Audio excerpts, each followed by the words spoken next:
കണ്ണുകളടച്ച് ഹൃദയത്തിൽ കൈവച്ച് ഉള്ളിൻ്റെ ഉള്ളിൽ കർത്താവ് നമ്മോട് സംസാരിക്കും.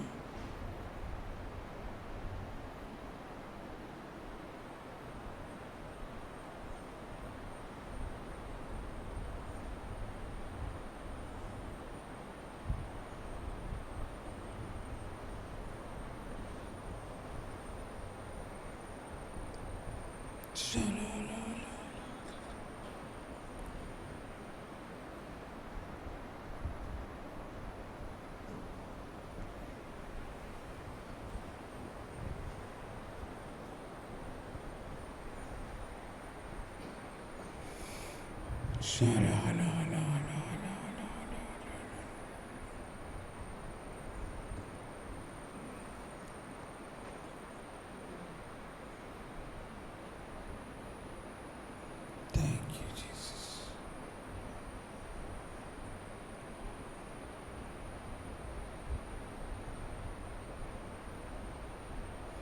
Praise the Lord. Praise the Lord.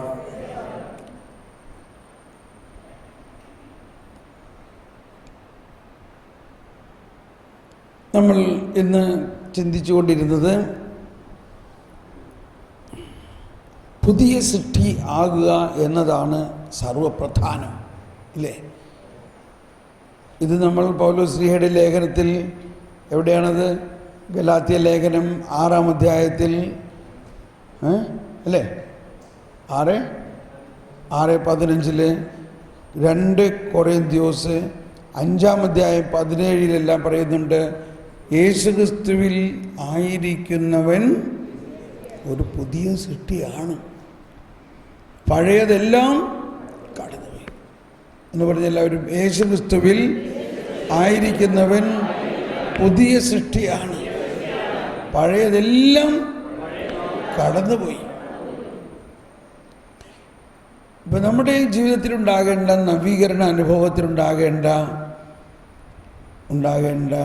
തുടർന്ന് ഉള്ള ഉയർച്ച എന്ന് പറയുന്നത് പ്രധാനമായിട്ടും നമ്മൾ പുതിയ സൃഷ്ടിയാകൽ പൂർത്തിയായിട്ടില്ല.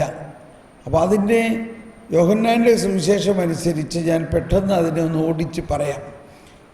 യോഹന്നാൻ്റെ സുവിശേഷത്തിൽ അപ്പോൾ നമ്മൾ കണ്ടു, യോഹന്നാൻ 1-ാം അധ്യായത്തിൽ എന്താ പറഞ്ഞത്? അവനിൽ വിശ്വസിക്കുന്നവരും അവനെ സ്വീകരിച്ചവരും ദൈവമക്കളായി. അങ്ങനെ ആ ദൈവമക്കളാകുമ്പോൾ അവരുടെ മുമ്പുണ്ടായിരുന്ന അവസ്ഥയിൽ നിന്നും അവർ പുതിയ സൃഷ്ടിയായി. 2-ാം അധ്യായത്തിൽ നമ്മൾ കണ്ടത് മുഴുവനും വെള്ളം വീഞ്ഞാക്കുന്നതിലൂടെ എങ്ങനെയാണ് പുതിയ സൃഷ്ടിയാവുന്നത് എന്നുള്ളതിൻ്റെ അടയാളമാണ്. ഈ വെള്ളം വീഞ്ഞാക്കുന്ന ആ സത്ത രൂപാന്തരീകരിക്കുന്ന അത് ആണ് എല്ലാ കൂദാശകളിലും സംഭവിക്കുന്നത്. അപ്പോൾ ചില പള്ളികളിലെല്ലാം മദ്ബഹായിൽ തന്നെ 2 വശത്ത്, ഒരു വശത്ത് അന്ത്യത്താഴവും മറുവശത്ത് വെള്ളം വീഞ്ഞാക്കും കാണാം പല സ്ഥലത്തും. കാരണം അത് കുർബാനയും ആയിട്ട് കൂദാശകളുമായിട്ട് വളരെയധികം ഒത്തു കാണിച്ചിരിക്കുകയാണ്. പക്ഷെ അതോടൊപ്പം നമ്മുടെ മനുഷ്യ ജീവിതത്തിനെ എല്ലാ കൂദാശകളും നമ്മുടെ ജീവിതത്തെ രൂപാന്തരീകരിക്കുന്നതാണ്. ഉറക്കം വരാൻ പറ്റിയ സമയമാണല്ലേ? ഒന്ന് കൈവച്ച് യേശുവേ സ്തോത്രം, ഇനി ഇത് നിർത്താൻ പറ്റില്ല, ഇത് മുന്നോട്ട് പോകുക തന്നെ വേണം കേട്ടോ. ഓൾറൈറ്റ്. അപ്പോൾ 2-ാം അധ്യായത്തിൻ്റെ കാനായിലെ കല്യാണത്തിൽ വെള്ളം വീഞ്ഞാകുന്നത് ഇങ്ങനെയുള്ള അടിസ്ഥാനപരമായ ഒരു മോളിക്യൂലാർ ട്രാൻസബ്സ്റ്റാൻസിയേഷൻ. അതാണ് ഞാൻ പറഞ്ഞു. എന്താണ് മോളിക്യൂൾസ്? വെള്ളം ഈ വെള്ളം മാറ്റി വേറെ വെള്ളം, ഓക്സിജനും ഹൈഡ്രജനും H2O എന്ന ആ വെള്ളത്തിൻ്റെ മോളിക്യൂൾസിനെ മാറ്റി എന്താക്കി? CH3CH2OH ethyl ആൽക്കഹോളിൻ്റെ മോളിക്യൂൾസാണ്. അങ്ങനെ അടിസ്ഥാനപരമായ ഒരു മാറ്റം. ഈ മാറ്റം ആണ് തുടർന്നുള്ള യോഹന്നാൻ്റെ സുവിശേഷത്തിൽ മുഴുവനും എല്ലാ അധ്യായങ്ങളും നമ്മൾ നോക്കിയാൽ കാണുന്നത്. 3-ാം അധ്യായത്തിലെ വിഷയം എന്താണ്? 3-ാം അധ്യായത്തിൽ നിക്കോദേമോസിനോട് ഈശോ പറയുകയാണ്. നിക്കോദേമോസിനോട് എന്താ പറയുന്നത്? നീ പുതിയ സൃഷ്ടി ആകാതെ ദൈവരാജ്യത്തിൽ പ്രവേശിക്കുകയില്ല. കണ്ടോ? ഇപ്പം ഇതും നമ്മൾ ഇന്നലെല്ലാം മത്തായിയിൽ പറഞ്ഞില്ലേ, ദൈവരാജ്യത്തിൽ പ്രവേശിക്കാതിരിക്കുന്നതിൻ്റെ ഒരവസ്ഥ. നിങ്ങളുടെ നീതി ഫരിസേയരുടെയും നിയമജ്ഞരുടെയും നീതിയെ അതിജയിക്കുന്നില്ലെങ്കിൽ നീ ദൈവരാജ്യത്തിൽ പ്രവേശിക്കുകയില്ല. അതിനേതാണ്ട് പാരലായിട്ടാണ് ഇവിടെ പറയുന്നത്. യോഹന്നാൻ 3-ാം അധ്യായത്തിൽ 3-ാമത്തെ വചനം, വീണ്ടും ജനിക്കുന്നില്ലെങ്കിൽ ഒരുവനും ദൈവരാജ്യം കാണാൻ കഴിയുകയില്ല. നിക്കോദേമോസ് ചോദിച്ചു, പ്രായമായ മനുഷ്യൻ ഇതെങ്ങനെ സാധിക്കും? അമ്മയുടെ ഉദരത്തിൽ വീണ്ടും പ്രവേശിച്ച് അവന് ജനിക്കാൻ കഴിയുമോ? യേശു വീണ്ടും പറഞ്ഞു, സത്യം സത്യമായി ഞാൻ നിന്നോട് പറയുന്നു, ജലത്താലും ആത്മാവിനാലും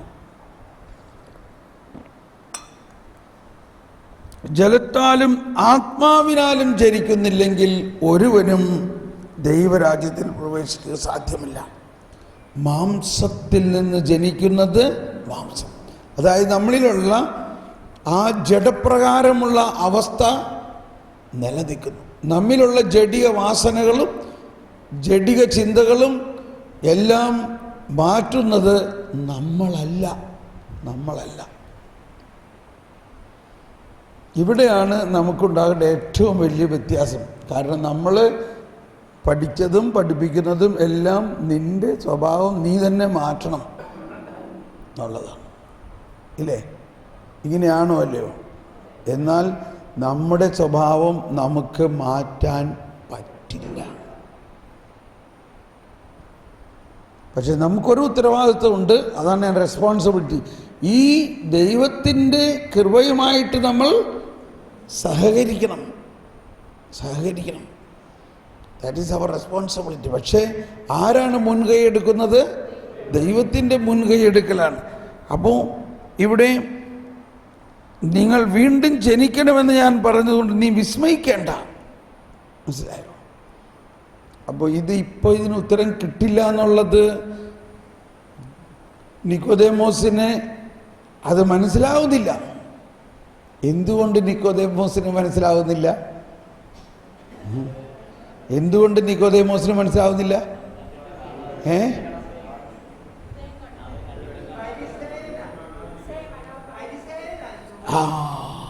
നിക്കോദേമോസ് ഒരു നല്ല ഫരിസേയനാണ്. നിക്കോദേമോസിൻ്റെ ഉള്ളിൽ ഒരു ഫാരിസി പ്രിൻസിപ്പിൾസിലാണ് ജീവിക്കുന്നത്. നിയമത്തെ മാത്രമാണ് അവർ നോക്കുന്നത്. നിയമവും ചട്ടവും നോക്കുകയാണെങ്കിൽ അവിടെ കരുണയും ദൈവത്തിൻ്റെ പ്രവർത്തനവും മന്ദീഭവിക്കുന്നു. അവിടെ ദൈവസ്നേഹം ഉദിക്കുന്നില്ല. നിയമത്തിൽ നിൽക്കാത്തവരെ ശിക്ഷിക്കുകയും ചെയ്യുന്ന ഒരു സ്കൂൾ ഓഫ് തിങ്കിങ് ആണ് അവരുടേത്. ദൈവം സ്നേഹമാണെന്ന് എന്തോരം ബഹളുണ്ടാക്കി പറഞ്ഞാലും നമ്മളുടെ അകത്ത് സ്നേഹം ഉദിക്കണമെങ്കിൽ ദൈവത്തിൻ്റെ ഈ സ്നേഹത്തിനെതിരായിട്ടുള്ള നിയമവും അതിൻ്റെ ശിക്ഷയും നിന്ന് മാറണം. അല്ലെങ്കിൽ മാനുഷികമായ ബോധ്യങ്ങൾ മാറണം. ജഡികമായ അവസ്ഥ മാറ്റുന്നത് മനുഷ്യനല്ല, ദൈവമാണ്. അപ്പോൾ ഈ ജഡികതം എന്ന് പറയുന്നത് തെറ്റായ അർത്ഥത്തിലല്ല, നമ്മളുടെ ജന്മനാ ഉള്ള അവസ്ഥാവിശേഷമാണ്. അതാണ് ഈശോ പറഞ്ഞത്, അണലിപ്പാമ്പിൻ പൈതങ്ങളെ നിങ്ങൾ എപ്പിടി നന്മ ചെയ്യ മുടിയും. മനസ്സിലായോ? നമ്മുടെ വൊക്കാബുലറി മാറ്റാൻ വേണ്ടിയാണ്. അണലിപ്പാമ്പിൻ കുഞ്ഞുങ്ങളുടെ ഉള്ളിൽ വിഷം ഉള്ളതുകൊണ്ട് അവന് നന്മ ചെയ്യാൻ പറ്റുമോ? ആ വിഷം ആരെടുത്ത് മാറ്റും? അവന് സ്വയം എടുത്ത് മാറ്റാൻ പറ്റുമോ? പാമ്പും കുഞ്ഞിന് പാമ്പിൻ്റെ ഉള്ളിലെ വിഷം എടുത്ത് മാറ്റാൻ പറ്റുമോ? പാമ്പിൻ്റെ വിഷമെടുത്ത് മാറ്റുന്നതിന് വേറെ ഒരാൾ വരണം. അപ്പോൾ ഇത് ഇവിടെയും എന്നിട്ട് പറയുന്നത് കാറ്റ് അതിനിഷ്ടമുള്ളിടത്ത് വീശുന്നു. അപ്പോൾ പരിശുദ്ധാത്മാവ് എങ്ങനെയാണ് ഒരു വ്യക്തിയെ പുതിയ സൃഷ്ടിയാക്കുന്നത് എന്നുള്ളതിൻ്റെ വലിയ വിശാലമായ ഒരു ഓപ്പണിംഗ് ആണിത്. കാറ്റ് പോലെയാണിത്. ഇപ്പോൾ കണ്ടോ, ഈ സഹോദരി മാമോദീസ പോലും സ്വീകരിച്ചിട്ടില്ല. പക്ഷേ അവർ വായ തുറന്നാൽ എന്താ പറയുക? പരിശുദ്ധാത്മാവ് പറഞ്ഞു, മാതാവ് പറഞ്ഞു, ഈശോ പറഞ്ഞു. അപ്പോൾ നമ്മൾ മനസ്സിലാക്കണം, പരിശുദ്ധാത്മാവിൻ്റെ എന്തോ ഒരു ജനറോസിറ്റിയാണത്. ജനറസ്. നമ്മുടെ നാട്ടിലിത് വളരെ ഒരുപാട് ഇപ്പോൾ കാണുന്നതല്ലേ നമ്മൾ. നമ്മളുടെ കൂടെയുള്ള ഒരുപാട് പേര്, ഞാനിത് പറഞ്ഞപ്പോഴാണ്, ഞാൻ പണ്ട് ഉത്തരേന്ത്യയിലാണ് സുവിശേഷ വേലയൊക്കെ ആരംഭിച്ചത്. ആ സുവിശേഷ വേല ആരംഭിച്ചപ്പോൾ ഞാൻ അവിടെ ഫാക്ടറിയിൽ, ഒരു വലിയ ഫാക്ടറിയുടെ ബിൽഡിംഗ് കൺസ്ട്രക്ഷന് വേണ്ടി ഞാൻ എഞ്ചിനീയറായിട്ട് ചെല്ലുകയാണ് അവിടെ. അപ്പോൾ ഞാൻ അവിടെ ചെല്ലുമ്പോൾ ആദ്യം അവിടുത്തെ പാരീഷിൽ പോയി അച്ഛനെ കണ്ടു. എന്നിട്ട് ഞാൻ അച്ഛനുമായിട്ട് എൻ്റെ ദൈവാനുഭവങ്ങൾ ഇങ്ങനെ കുറച്ച് പങ്കുവയ്ക്കും. അങ്ങനെ അങ്ങ് സമയം പോയി. അത് കഴിഞ്ഞ് ഞാൻ പറഞ്ഞു, ഞാൻ ഒരു മാസം കഴിഞ്ഞിട്ട് വരും, അപ്പോൾ നമുക്ക് ഇവിടെയൊക്കെ സുവിശേഷ വേല നടത്തണം എന്ന് പറയും. ആര്? വികാരി അച്ഛനോടാണ് കേട്ടോ. അച്ഛൻ നല്ല അച്ഛനായിരുന്നു എന്ന് പറഞ്ഞാൽ, എല്ലാ അച്ഛന്മാരും നല്ലത് തന്നെയാണ്, എന്നാലും ചിലവർക്കൊരു നോട്ടുണ്ട്, ഇവൻ എന്തിനാണ് ഇങ്ങനെ ഇതിൻ്റെ എല്ലാം ആവശ്യം എന്നൊക്കെ. ഞാൻ മടങ്ങി ഓരോ മാസം കഴിഞ്ഞ് വന്നപ്പോൾ അച്ഛൻ പറയാണ്, ഞാൻ പോയി ഇത് സംസാരിച്ച് പോയി കഴിഞ്ഞ് പിറ്റേ ദിവസം ടെലിഗ്രാം വന്നു, അമ്മ സീരിയസ് ആണ്. അതുകൊണ്ട് ഉടനെ നാട്ടിലോട്ട് പോന്നു. നാട്ടിൽ വന്ന് 2 ദിവസം കഴിഞ്ഞപ്പോൾ അമ്മയുടെ അസുഖമൊക്കെ മാറി. അപ്പോൾ ഏതായാലും ഇത്രയും ദൂരത്തുനിന്ന് വന്ന സ്ഥിതിക്ക് കുറച്ച് ദിവസം വീട്ടിൽ നിൽക്കാലോ ഉള്ള പ്ലാനിലാണ് വന്നത്. അപ്പം വീട്ടിൽ മുറ്റമടിക്കണ ഒരു പുലക്കള്ളി എന്ന് പറഞ്ഞാൽ മനസ്സിലാവില്ലേ? മുറ്റമടിക്കുന്ന പുലക്കള്ളി പറഞ്ഞ്, കർത്താവായ യേശുക്രിസ്തുവിൽ വിശ്വസിക്കുക, നീ നിന്റെ കുടുംബവും രക്ഷ പ്രാപിക്കുന്നു. അച്ഛനിത് കേട്ടിട്ട് ആകെ. എന്നിട്ട് പറഞ്ഞ്, അച്ഛനെ ആ പോട്ടയിൽ പോയൊരു ധ്യാനം കൂടിയിട്ട് പോയാൽ മതി. ആര് പറഞ്ഞ്?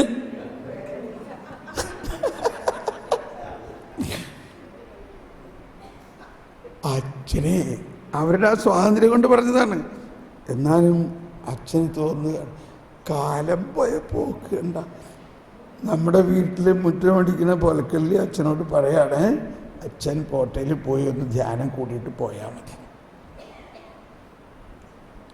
അച്ഛനങ്ങോട്ട് എന്താ ഒരു സെൻസേഷൻ ഉണ്ടല്ലോ ഇത് കേൾക്കുമ്പോൾ. പറഞ്ഞറിയിക്കാൻ പറ്റുമോ? അച്ഛൻ ധ്യാനം കൂടാൻ പോയി.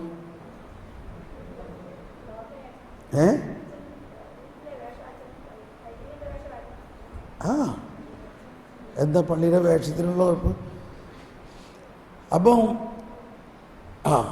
അത് കഴിഞ്ഞ് ധ്യാനം കൂടുന്ന സമയത്ത് അച്ഛന് ഭയങ്കര ദൈവാനുഭവം. ആ ദൈവാനുഭവത്തിൽ അച്ഛന് കിട്ടിയ, അച്ഛനെ സ്പർശിച്ചൊരു വചനം,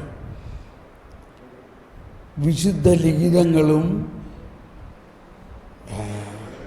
ദൈവത്തിൻ്റെ ശക്തിയും അറിയാത്തത് കൊണ്ടല്ലേ നിനക്ക് തെറ്റുപറ്റുന്നത്. എന്തിനു പറയുന്നു? ഞാൻ ഒരു മാസം കഴിഞ്ഞ് മടങ്ങി ഉത്തരേന്ത്യയിൽ ചെന്നപ്പോൾ അച്ഛൻ ഭയങ്കര ഫയറായിട്ട് നിൽക്കുകയാണ് അവിടെ. ഞങ്ങൾ 2 പേരും കൂടി ഒരു ഞാൻ മോട്ടോർ സൈക്കിളിൻ്റെ പുറകിൽ കയറിയിരിക്കും, അച്ഛൻ എന്നെയും കൊണ്ട്. അങ്ങനെ വില്ലേജുകളിൽ പോയി എല്ലാം സുവിശേഷ വേല നടത്തി. എന്തിനാണ് ഞാനിത് പറഞ്ഞത്? കാറ്റ് അതിന് ഇഷ്ടമുള്ളിടത്ത് വീശണമെന്നുള്ളത്. അച്ഛൻ അന്ന് പറയാണ്, നീ പോണ സമയത്ത് എനിക്ക് ഇത് അൽമായന് ഇതിൻ്റെയൊക്കെ പോകേണ്ട വല്ല ആവശ്യമുണ്ടോ എന്നുള്ള മായത്തൊരു ചിന്തയായിരുന്നു. പക്ഷേ ഞാൻ അച്ഛൻ്റെ മുമ്പിൽ മുട്ടുകുത്തിയിട്ട് പറഞ്ഞു, എൻ്റെ തലയിൽ കൈവച്ചത് പ്രാർത്ഥിക്കണം. അച്ഛൻ പറയാണ്, ഞാൻ നിൻ്റെ തലയിൽ കൈവച്ച് പ്രാർത്ഥിച്ച സമയത്ത് എനിക്ക് എന്തോ ഒരു അഭിഷേകം കിട്ടി. Price the Lord. അപ്പം ഞാൻ സാധാരണ എൻ്റെ തലയിൽ ആരെങ്കിലും കൈവച്ച് പ്രാർത്ഥിക്കുമ്പോൾ ഞാൻ വേറൊരു ട്രിക്ക് ചെയ്യാറുണ്ട്. ഇത് സുവിശേഷ പ്രവർത്തകരായതുകൊണ്ട് നിങ്ങളോട് പറയാല്ലേ. ഇപ്പം എൻ്റെ തലയിൽ ഒരു എൻജിനീയറിങ് ടെക്നോളജിയാണത്. എന്ന് പറഞ്ഞാൽ എൻ്റെ തലയിൽ കൈവച്ച് പ്രാർത്ഥിക്കുമ്പോൾ കർത്താവിൻ്റെ ശക്തി എന്നിലേക്ക് ഒഴുകുന്നത് ഞാൻ ഇങ്ങനെ പിടിച്ച്, കർത്താവെ ഇത് തിരിച്ച് അദ്ദേഹത്തിലേക്ക് കൊടുക്കണേ, ഡബിൾ മടങ്ങ്. എനിക്ക് കിട്ടാനുള്ളത് കിട്ടുന്നുണ്ടല്ലോ, എനിക്ക് കിട്ടാവുന്നതെല്ലാം കിട്ടുന്നുണ്ട്. അത് എനിക്ക് കിട്ടുന്നത് കൂടി അങ്ങോട്ട് കൊടുക്കണമെന്ന് പറഞ്ഞാൽ ഇങ്ങനെ പ്രാർത്ഥിക്കാറുണ്ട്. അത് ഏറ്റവും അച്ഛന് ഭയങ്കര ഒരു ദൈവാനുഭവമുണ്ടായി. കാറ്റ് അതിനിഷ്ടമുള്ളിടത്ത് വീശണം. അപ്പോൾ പരിശുദ്ധാത്മാവിൻ്റെ പ്രവർത്തനം വളരെ വിശാലമാണ്. നമ്മൾ ചിന്തിക്കാനേ പറ്റില്ല, അത്രയ്ക്ക് വിശാലമാണെന്നുള്ളൊരു കണക്കുകൂട്ടൽ നിന്നാണ്.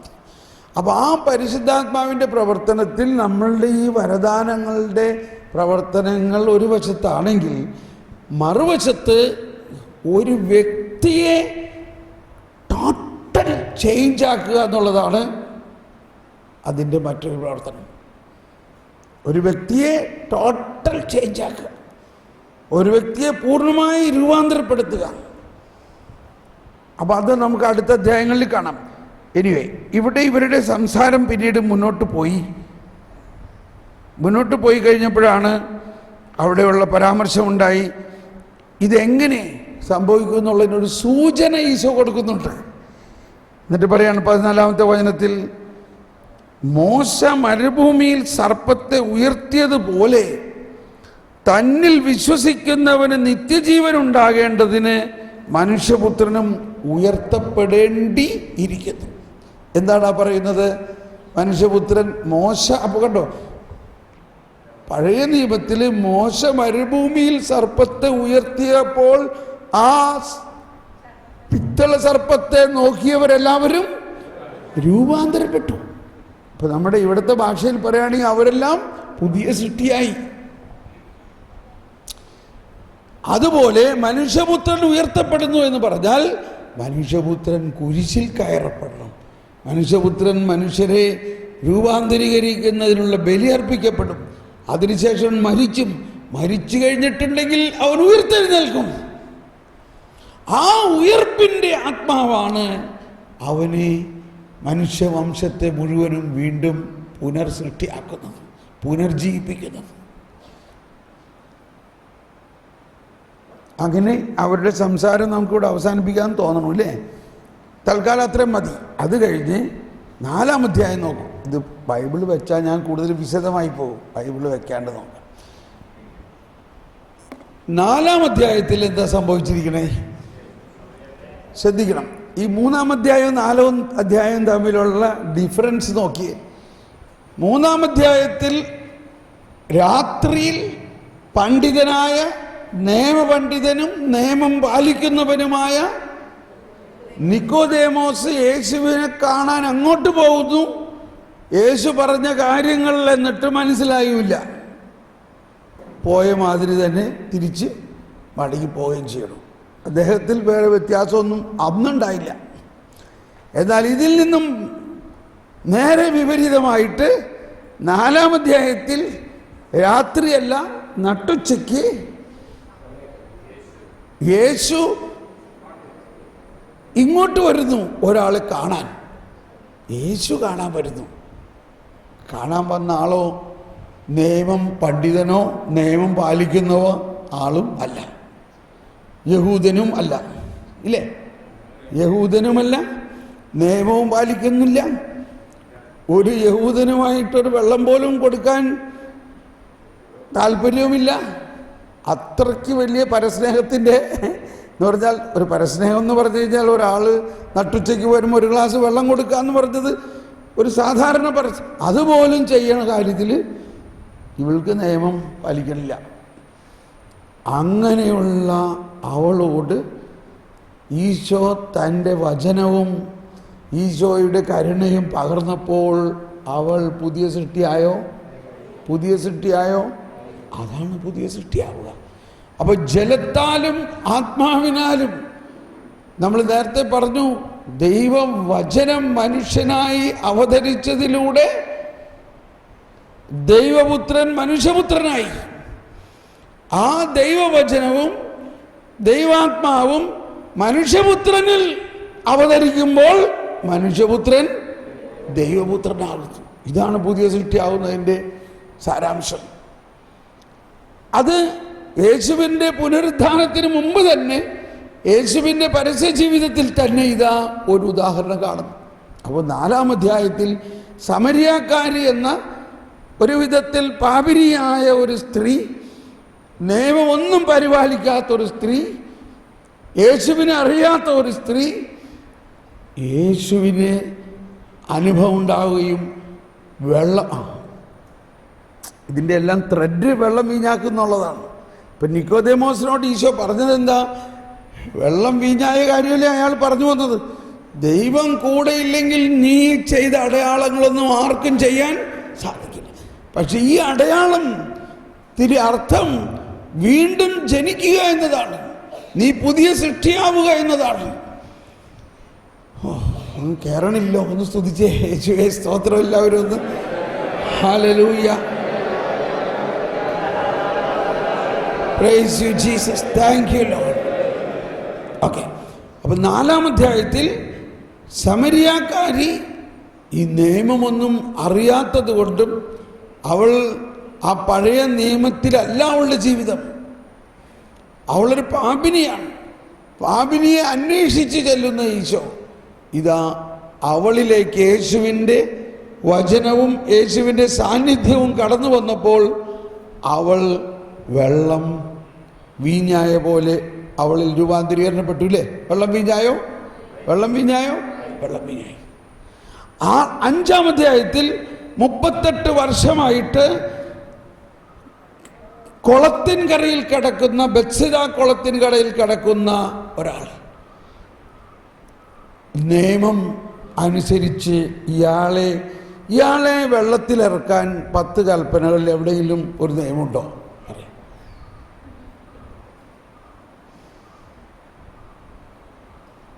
അതുകൊണ്ട് അയാളവിടെ കിടക്കാണ്. എനിക്കിപ്പോഴും അത് വിശ്വസിക്കാൻ പറ്റുന്നില്ല. പക്ഷെ പലരും പറയുന്നത് 38 വർഷം തന്നെ അവിടെ 38 വർഷം ഒരു കിടപ്പ് രോഗിയായിട്ട് ആ കുളത്തിൻകരയിൽ കിടക്കായിരുന്നു. 38 വത്സരം. അതാണ് എന്തുകൊണ്ട് ആരും അയാളോട് കരുണ കാണിക്കാനില്ല. കുളത്തിൽ വെള്ളം ഇളകുമ്പോൾ കഴിവുള്ളവൻ എടുത്ത് ചാടണവന് സൗഖ്യമുണ്ടാവണം. ഇവന് ചാടാൻ പറ്റുന്നില്ല. എന്നാൽ ആരെങ്കിലും ഒരു വോളണ്ടിയർ അല്ലെങ്കിൽ ആരെങ്കിലും ഒരു ഫരിസി, ഒരു നിയമജ്ഞനോ ആരെങ്കിലും വന്നിട്ട് നിങ്ങൾ അവിടെ നിൽക്കട്ടോ, ഇദ്ദേഹത്തിനെ ഒന്ന് ഇറക്കാം എന്ന് പറയാനോ ആളില്ല. അതുകൊണ്ട് ഇയാൾ അവിടെ കിടക്കുകയാണ്. ഇതാണ് പഴയ നിയമം.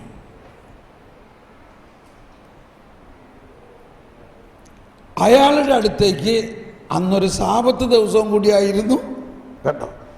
കർത്താവ് കൃത്യസമയം, സാബത്ത് ദിവസം സാബത്ത് ലംഘിക്കുന്നവനെ കല്ലെറിഞ്ഞു കൊല്ലണമെന്ന് നിയമം നിലവിൽ നിൽക്കേ ഈശോ അവൻ്റെ അടുത്തേക്ക് നടന്നു വന്ന്, നിനക്ക് സുഖമാകാൻ ആഗ്രഹിക്കുന്നു. പാവം പറയണേ, എന്നെ ഒന്ന് വെള്ളത്തിലിറക്കാൻ ആരുമില്ല. കാരണം അതിന് നിയമമില്ല. അതിന് നീ എഴുന്നേറ്റ് നിന്റെ കട്ടിലും എടുത്ത് നടക്കുക. 38 വർഷമായി തളർന്നു കിടന്ന ഈ മനുഷ്യൻ വെള്ളം വീഞ്ഞായോ? ഈ മനുഷ്യനിൽ വെള്ളം വീഞ്ഞായോ? ഈ മനുഷ്യൻ പുതിയ സൃഷ്ടിയായോ? പുതിയ സൃഷ്ടിയായി.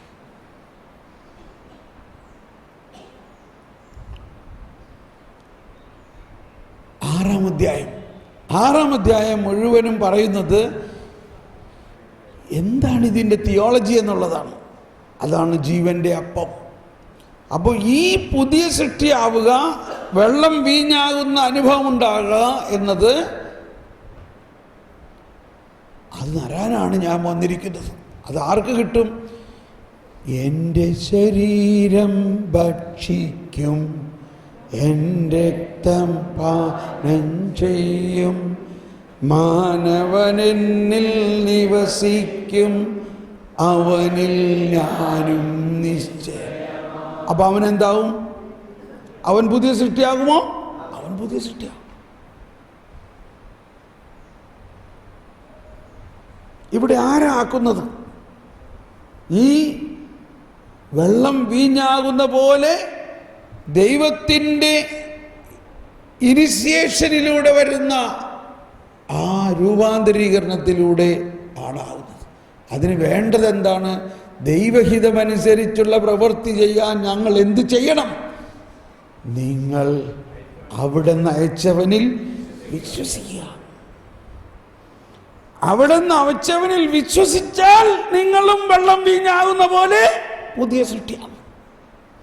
6-ാം അധ്യായം 7-ാം അധ്യായം, എന്നിൽ വിശ്വസിക്കുന്നവന്റെ ഹൃദയത്തിന്റെ അന്തർസ്ഥലത്ത് നിന്ന് ജീവജലത്തിന്റെ അരുവി ഒഴുകും.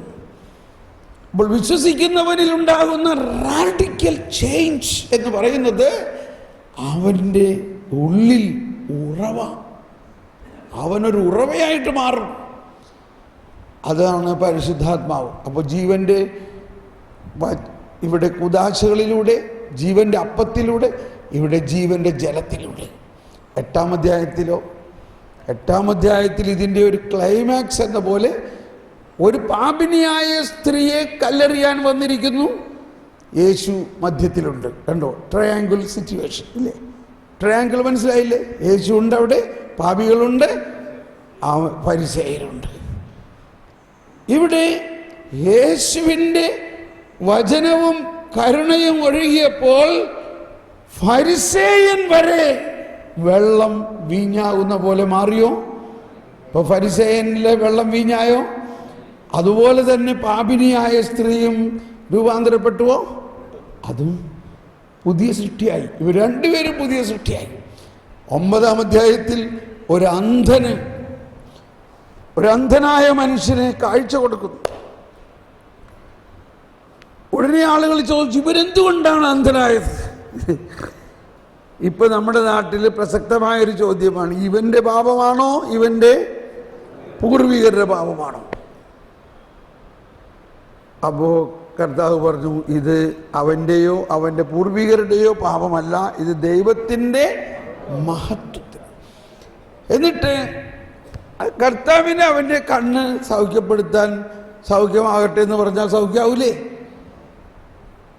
എന്നിട്ട് കർത്താവ് എന്ത് ചെയ്തു? ഈശോ മണ്ണെടുത്തിട്ട്, ചെളിയെടുത്തിട്ട്, അല്ലെങ്കിൽ പൂഴി മണ്ണെടുത്ത് കയ്യിൽ വെച്ചിട്ട് തുപ്പി. എന്താണ് അതിൻ്റെ അർത്ഥം? തുപ്പി ചെളിയുണ്ടാക്കി. ഇതാണ് പുതിയ സൃഷ്ടിയാവുന്നതിൻ്റെ പരിപാടി. നമ്മളാവുന്ന മൺകൂടാരങ്ങൾ, അതായത് നമ്മിലുള്ള ബലഹീനത എന്തുകൊണ്ടാണ്? മനുഷ്യ, നീ മണ്ണാകുന്നു, നീ മണ്ണിൽ നിന്ന് വന്നതുകൊണ്ടാണ് നിനക്കൊരു ബലഹീനത.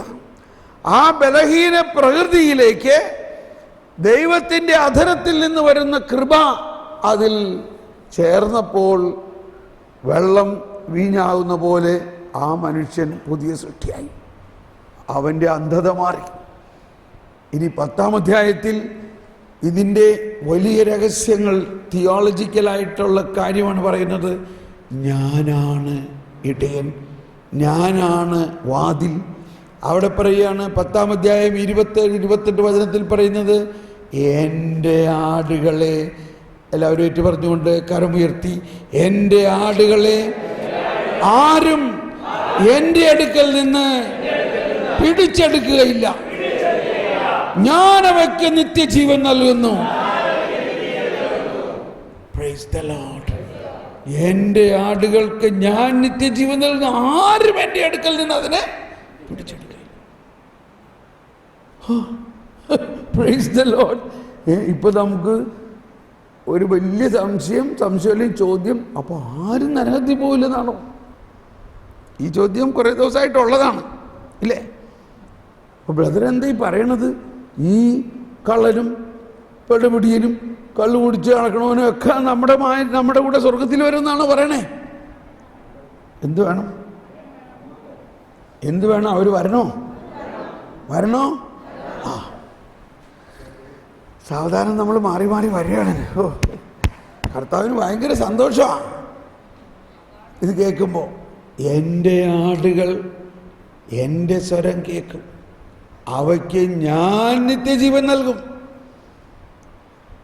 പാപിയെ അന്വേഷിച്ച് നടന്ന് വഴിതെറ്റിപ്പോയതിനെ തോളിലേറ്റിക്കൊണ്ടുവരികയും മുറിവുള്ളതിൻ്റെ മുറിവ് വെച്ച് കെട്ടി സുഖപ്പെടുത്താൻ വേണ്ടിയാണ് ഞാൻ വന്നത്. ഒന്ന് കൈവീശി കാണിച്ചേ. ശ്രദ്ധിക്കണം കേട്ടോ, എന്നോട് വഴക്ക് വിചാരിക്കരുത്. ഒന്ന് ആലോചിച്ചു നോക്കി, നമ്മളിൽ സാധാരണഗതിയിൽ ഒരു വഴിതെറ്റിപ്പോയ ആളുടെ നമ്മൾ ആരെങ്കിലും റെക്കമെൻഡ് ചെയ്യുമോ? എന്തിനെങ്കിലും പറയും. ഇപ്പോൾ ഒരു കന്യാസ്ത്രീ വഴിതെറ്റിപ്പോയ പിന്നെ ആ മഠത്തിൽ നിന്ന് ഉടനെ പറഞ്ഞു വിടൂലേ? എവിടെയാ ദൈവരാജ്യം? എവിടെ ദൈവനീതി? ഒരച്ഛൻ ഒരബദ്ധം കാണിച്ച് വഴിതെറ്റിപ്പോയി, ഉടനെ എല്ലാവരും അദ്ദേഹത്തിൻ്റെ കോൺഗ്രിഗേഷനും അച്ഛന്മാരും എല്ലാവരും അവർക്കെതിരായി എങ്ങനെയെങ്കിലും അങ്ങനെ അവിടെ നിന്ന് നാട് കടത്തുമല്ലയോ? കല്ലെറിയും. എവിടെയാ നമ്മൾ? പറയും.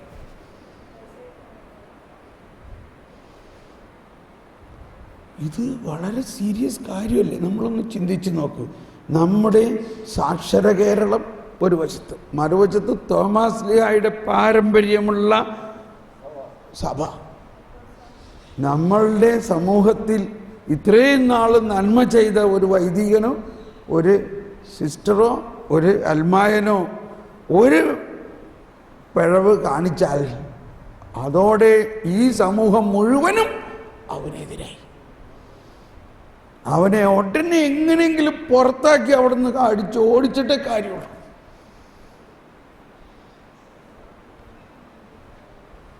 ഇതാണോ സുവിശേഷം? അല്ല.